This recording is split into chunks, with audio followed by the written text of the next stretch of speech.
Hola amigos, bienvenidos a este nuevo vídeo. Vamos a empezar.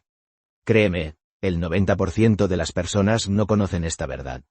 Antes de adentrarnos, bienvenidos a La Verdad de Dios, donde desentrañamos las capas de la historia bíblica para revelar verdades ocultas y relatos fascinantes.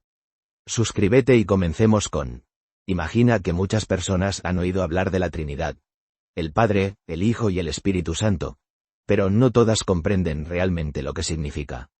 ¿Y si te dijera que entender este concepto puede transformar no solo tu idea de Dios, sino también tu visión de ti mismo y tu propósito en la tierra?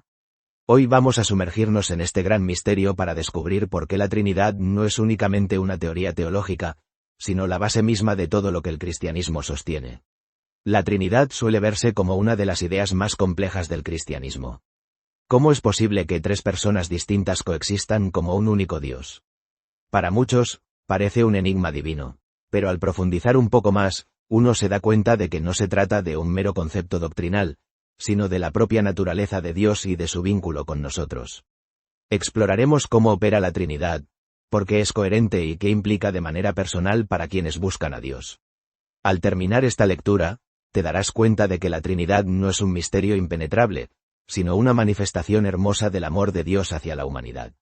Así que, si alguna vez te has preguntado por qué Dios se encarnó en Jesús, de qué forma el Espíritu Santo actúa en nuestro interior o por qué la doctrina trinitaria es tan importante, mantente atento.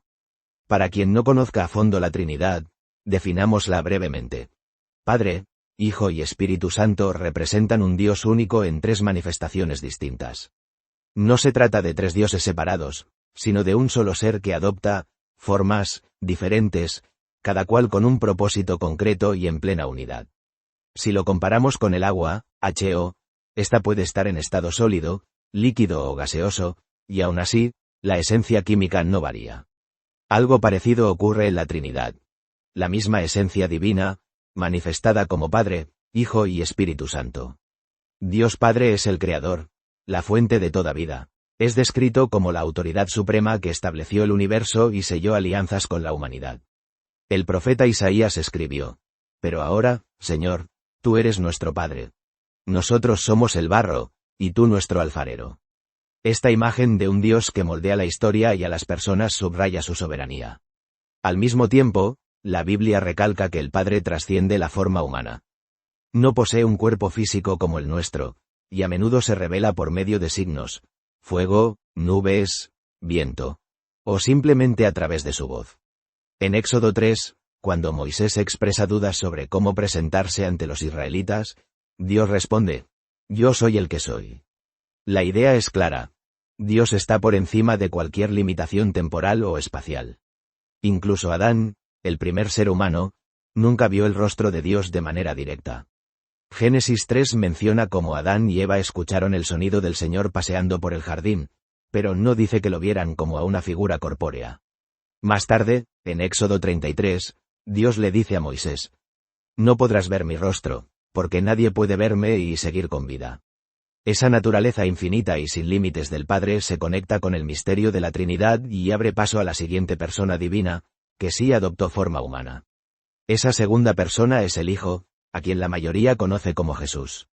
En Juan 1:14 de la madrugada se afirma que el Verbo se hizo carne y habitó entre nosotros. Dicho de otra manera, el ser infinito de Dios asumió un cuerpo y anduvo por la tierra. Colosenses 2:9 explica que en él habita corporalmente toda la plenitud de la deidad. Jesús, como Hijo, no es una creación más. Es la mismísima naturaleza de Dios, traducida a términos humanos para que pudiéramos recibir su mensaje, verlo, tocarlo e incluso aprender a través de sus enseñanzas y actos de compasión. Así, Jesucristo encarna el puente entre el cielo y la tierra.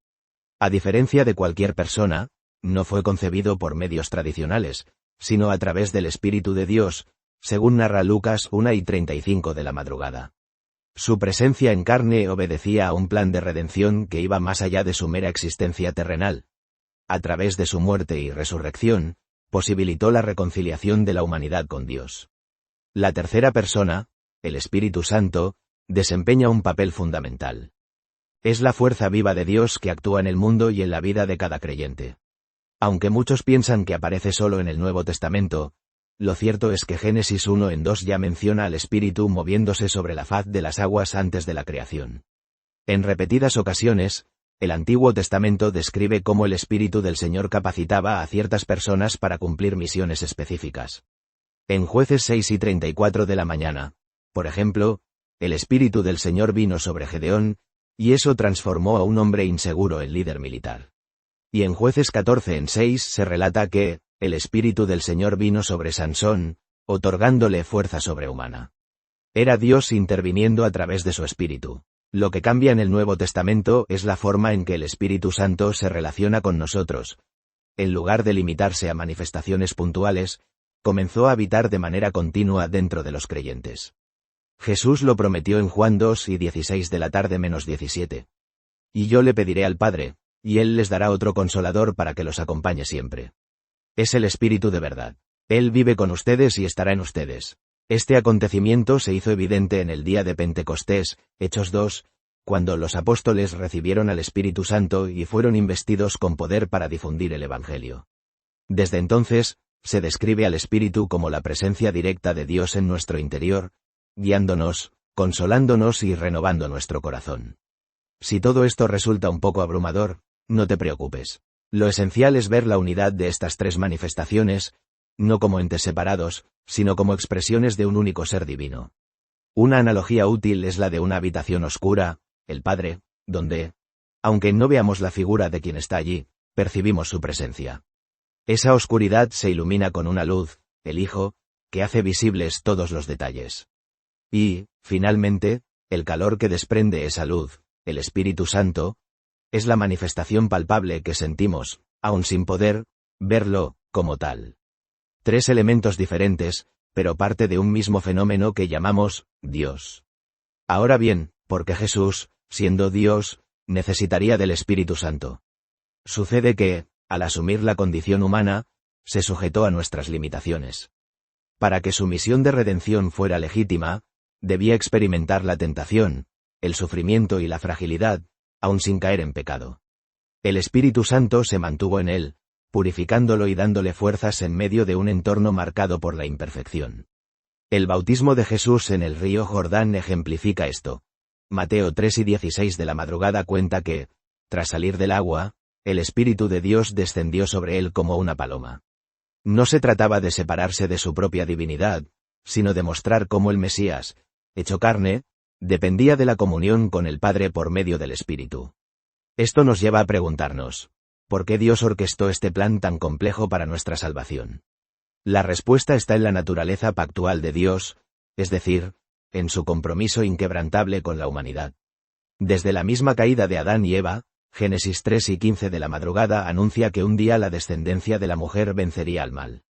Y, aunque la Biblia no narra con detalle todas las reflexiones de Adán tras su expulsión del Edén, varios textos apócrifos, como el llamado Libro de Adán y Eva, describen la desolación de la primera pareja y recogen promesas divinas de redención. Este documento, conocido también como la vida de Adán y Eva o el Apocalipsis de Moisés en algunas tradiciones, narra episodios en los que Adán y Eva intentan expiar su culpa ofreciendo incluso su propia sangre, pero se encuentra con un Dios que reafirma su compromiso de que, llegado el momento, Él mismo tomaría carne y sangre para rescatar a la humanidad. Un pacto, en sentido bíblico, es un acuerdo sagrado y permanente. A lo largo de las Escrituras, Dios establece varios pactos con el ser humano, desde Noé hasta Abraham y Moisés, pasando por promesas que implican rescate y protección. Sin embargo, nada de esto resultaría definitivo si Dios no hubiera cumplido la exigencia de la justicia divina. El pecado conlleva muerte, y la redención, en la visión hebrea, requiere el derramamiento de sangre. Pero si Dios es espíritu, ¿cómo habría de morir por nosotros?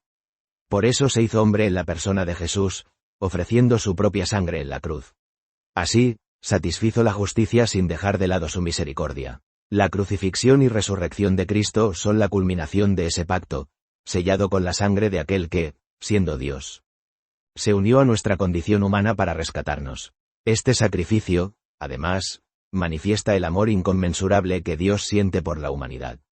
Lo que empezó con Adán y Eva en el Edén, y se prolongó a través de pactos antiguos, encuentra su plenitud en la obra de Jesús.